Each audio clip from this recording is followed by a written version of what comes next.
Hello mga kabarbers, welcome back to our channel. For today's video ay meron akong gustong gupit na i-share sa inyo at ito yung tinatawag na low fade. So bago tayo magsimula, please don't forget to click subscribe. At ito na nga yung buhok ng aking model mga kabarbers. So ayan, medyo mahaba siya, naka-long back siya before. At simulan muna natin dito sa pag-aayos ng buhok. Bago nga pala ako magsimula sa paggugupit mga kabarbers, kung napapansin nyo, inaayos ko muna yung buhok, sinusuklay ko muna siya at para hindi magulo yung buhok para maayos yung ating pagsisimula.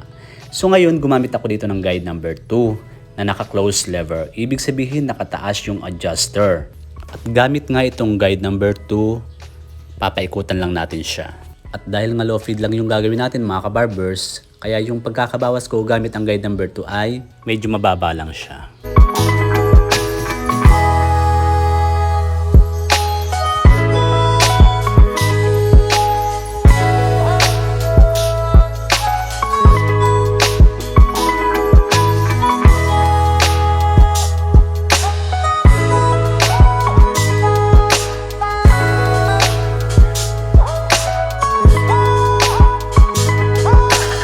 Dahil nga tapos na tayo sa paggamit ng guide number 2, ang next naman ay nag-zero na ako dito. Tapos itinaas ko lang yung adjuster para mas manipis. Tapos gumawa nga ako ng line. Yung line na yan is yan yung magsisilbing kung gaano kataas yung pinaka manipis na part niya. Kasi dapat dyan sa pinaka lower part, pinaka baba na yan, ayan yung pinaka manipis dapat. Ayan, nakikita nyo naman, di ba? Yung linya na yan, hanggang dyan lang yung pinakamanipis, yung pinaka-zero niya talaga. Tapos habang pag tinanggal mo yung kanto niya, yung linya na yan, pag binura mo yan, habang tumataas siya, pataas ng pataas, medyo pakapal ng pakapal. Ganun yung transition niya. Nagsisimula sa pinaka-lower part, manipis, hanggang habang tumataas, medyo pakapal ng pakapal siya. At dahil tapos na natin siyang lagyan ng line, ang next naman na gagawin natin ay yung pagtatanggal ng kanto niya. Buburahin natin yung kanto, yung linya. Sa pagbura naman ng line or ng linya, kailangan naka-zero yung blade. Pwede mo siyang i-close, pwede mo siyang i-open. Nilalaro lang naman yung adjuster na yan eh. Ikaw nang bahala. Basta dapat mabura yung line na yan. At dapat alalay lang sa pagbubura ng line or pag tatanggal ng kanto niya. Alalay lang. Kaya nga yung adjuster, ayan yung nilalaro dyan. Pwede mo siyang i-open, pwede mo siyang i-close. Kasi kapag naka-open yan, medyo sakto lang yung bawas niya. Pero pag close mo yan, nakasagad yung adjuster niya, nakataas, manipis yan. Kung baga pulsuhan yan, kailangan alalay lang sa pagbabawas. Yung sa pinaka-lower part, di ba, naka-zero siya, pinaka-manipis yun. Habang paangat ng paangat, medyo kumakapal. Ganun yung magandang transition kasi.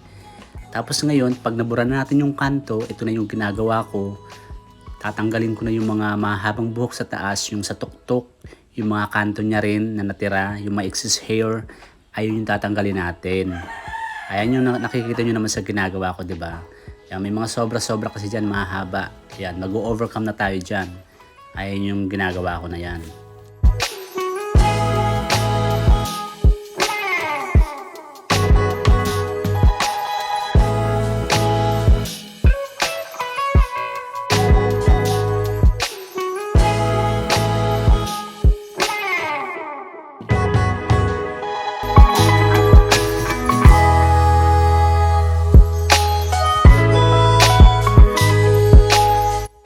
At pagkatapos nga natin mag-overcome or tanggalin yung mga kanto niya, kapag okay na siya, kapag malinis na, ayan, mag-shave na tayo. Ingat lang sa pag-shave dahil matalim yung blade. Dito lang pala ako sa may patilya ako nag-shave na to, dito sa pinaka-unahan lang. Kasi yung sa pinaka-lower part naman, yung palibot na yan is di mo na kailangan shave yan kasi naka-zero na yan, nakasagad na yan, malinis na yan. So ngayon, magbabawas na tayo dito sa taas. Depende yan sa client mo or sa customer mo kung gusto mong bawasan or ikaw din yung titingin kung nababagay ba o hindi. So ayan mga kabarbers, hanggang dito na lang. Maraming salamat. Please don't forget to click subscribe and hit the bell button para updated ka sa mga bagong videos na i-upload ko.